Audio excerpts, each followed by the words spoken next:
السلام عليكم، مرحبا بكم معايا في فيديو جديد ووصفه جديده. كنتمنى تكونوا بخير وعلى خير واموركم في احسن الاحوال. في هذا الفيديو غادي نقدم معكم كيكه ديال الخلطات، كيكه اللي سهله اقتصاديه دغيا كتوجد. غادي تشوفوا معايا المكونات ديالها بساط. فسبق لي وقديت معكم شحال من كيكه بالتفاح وبالكريمه. في هذا الفيديو او هذه الكيكه هذه غادي نقدوها بدون كريمه، غير بالتفاح، كتجي زوينه بزاف وبنينه. خليكم معايا ندوزو نشوفوا مباشره المقادير مع طريقه التحضير. فغادي ناخذ هنايا الكاس ديال الخلاط الكهربائي. غادي نديرو 3 ديال البيضات. غادي ندير هنايا المكونات السائله كاملين، غادي نخلطهم ومن بعد غادي نزيد النواشف. درت 3 ديال البيضات. غادي نزيد نصف كاس ديال الزيت النباتيه. فالعبار عبرت بالكاس ديال العنبه. الا بغيتوا المقادير او المكونات هكايا بالغرام فغادي نخليهم لكم في صندوق الوصف، المقادير مضبوطين. هنا غادي ندير هنا واحد كاس قل ربع ديال السكر سنيده. الا بغيتوا تنقصوا الكميه فتقدروا تنقصوها. غادي نزيد علبه ديال ياغورت بالنكهه ديال الفاني. فانا كنستعمل هذا النوع هذا فكيجي زوين بزاف في الكيكات. وغادي نزيد ساشي ديال الخميره ديال او ساشي ديال الفاني، كيس سكر فانيلا. صافي غادي نخلط هاد المكونات كاملين، غادي نخلطهم مزيان حتى كيذوب لينا داك السكر وكيضاعف لينا الحجم ديال الخليط. من بعد غادي نزيد النواشف، الدقيق والخميره. فبالنسبه للدقيق عندي 200 غرام، جوج كيسان ديال العنبه. فالا بغيتو تعبروا بالكاس ديال العنبه فغربلوا الدقيق هو الاول، عاد عبروا بالكاس. حيتاش فاش ما كيكونش الدقيق مغربل راه الكاس كيهز اكثر من فاش كيكون مغربل. فجربوا هاد القضيه هذه وغادي باش تاكدوا منها. من بعد هنايا زدت، من بعد ما درت الدقيق غادي ندير جوج اكياس ديال الخميره ديال الحلوه. وصافي غادي نعاود نخلط كلشي مره اخرى. من بعد خديت واحد المول، دهنته مزيان بالزبده. فكدهنوه بالزبده. هنايا راه فرشت البابي كويسون. الا ما بغيتوش تفرشوه فكدهنوه مزيان بالزبده، راه ما كتلصق لكمش الكيكه، او كديروا شويه ديال الدقيق الا خفتو تلصق لكم. من بعد ما كبيت الخليط فغادي نحطو على جنب. غادي ناخذ هنايا واحد جوج تفاحات متوسطين، غادي نقشرهم. فانا تقريبا ما استعملتش جوج تفاحات كاملين، فدرت غير واحد تفاحه ونص. بالنسبه للقطر ديال المول، فالقطر ديال المول 26 سنتيم. فانا استعملت مول اللي كبير شويه. الكيكه كتجي هكايا ماشي عاليه بزاف، كتجي غير متوسطه. باش هكايا كتجي بحال شي طاخت، كتجي زوينه في الشكل ديالها. غادي نقطع التفاح من بعد ما قشرته، غادي نقطعوه هكايا شرائح رقاق.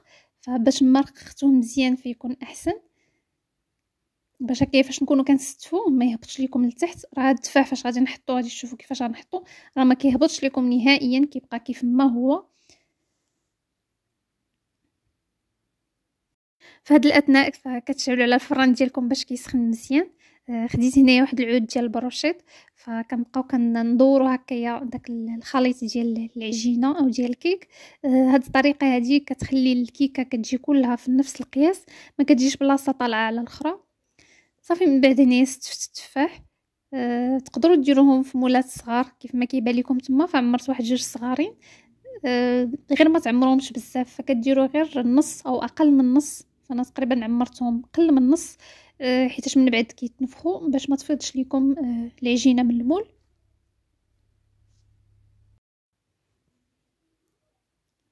صافي من بعد ما غادي نكمل، غادي ناخذ شويه ديال السكر سنيده، غادي نديرو هكايا من الفوق ديال التفاح باش هكايا فاش كنديروها في الفران كيذوب داك السكر وكيتعسل، كيعطينا واحد اللون زوين من الفوق. وغادي نزيد حتى شويه ديال القرفه. بالنسبه اللي كيبغي القرفه فحتى هي كتعطي واحد المذاق زوين لهاد الكيكه. اللي ما كيبغيش القرفه فيقدر يستغنى عليها. او الا كتبغيو داك السكر بالنكهه ديال الزهر فتقدروا تستعملوا داك الساشي ديال سكر زهره البرتقال. وصافي غادي ندخلو الكيكه للفران اللي كيكون سخون من قبل، فالعافيه تكون متوسطه. فكندخلوا الكيكه كنخليوها حتى كطيب، فتقريبا كتحسبوا ليها واحد 30 دقيقه. وكيبقى على حسب الفران ديالكم. صافي غادي ندخلها للفران وغادي نتلاقى معكم من بعد باش نشوفوا الشكل النهائي ديالها.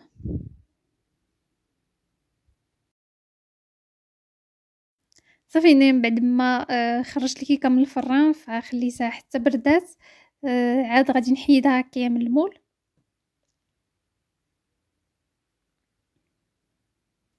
فانا غادي ندهنها من الفوق بشويه ديال الكونفيتور او المربى. فتقدروا دهنوها بشويه ديال العسل او شويه ديال الناباج فاللي بغيتو، او تقدروا تخليوها غير هكا، فكيبقى لكم الاختيار. غير فاش كدهنوها بحال هكا، فاش كدهنوها كتعطيوها واحد اللون هكا اللي كيجي زوين، كتجي كتبري. انا هنايا عندنا بالكونفيتور كيف ما قلت لكم دهنوها بالعسل، لكن العسل يكون غير يكون خفيف ما يكونش ثقيل، او الناباج فكيبقى لكم الاختيار. او الا ما بغيتوش تقدروا تخليوها غير هكا، راه كتجي زوينه بزاف والمذاق ديالها راه كيجي بنين. فانا غادي نقطع معكم من بعد باش تشوفوها كيفاش كتجي من الداخل. كيف ما قلت لكم راه السمك ديالها ما كتجيش عاليه بزاف، لانني استعملت مول ديال 26 سنتيم ودرت غير 3 البيضات في 26 سنتيم. الا بغيتوها تجيكم عاليه فكتستعملوا مول اللي يكون شي شويه صغير. لكن بالنسبه هكايا الكيكه هكايا فاش كيكون فيها تفاح ولا شي حاجه بحال هكا، فمن الاحسن انها ما تكونش عاليه بزاف باش كتجيكم بحال شي طاخت، كتجي في الشكل ديالها زوين. انها تكون السمك ديالها يكون غير متوسط ما تكونش عاليه. وصافي هذا هو الشكل ديالها. فانا غادي نقطع معكم باش تشوفوها من الداخل، راه كتجي خفيفه. وبطبيعه الحال خليوها حتى كتبرد مزيان عاد تقطعوها.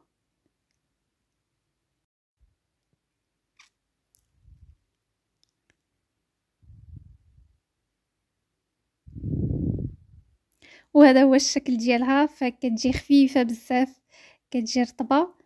هنا زلقات ليا، فقالت لكم الكيكه بلاتي تشوفوني من التحت كيفاش كنجي محمره. كتجي بنينه بزاف، غير جربوها متاكده غادي تعجبكم. كيف ما شفتوا معايا الطريقه ديالها سهله وبسيطه. كتاخذوا كلشي كتخلطوه في الخلاط الكهربائي وكتكبوها وتزوقوها. كنتمنى انها تعجبكم وتجربوها. ولا جربتوها فاكتبوا لي في التعاليق، ردوا عليا الخبر وقولوا لي كيفاش جاتكم.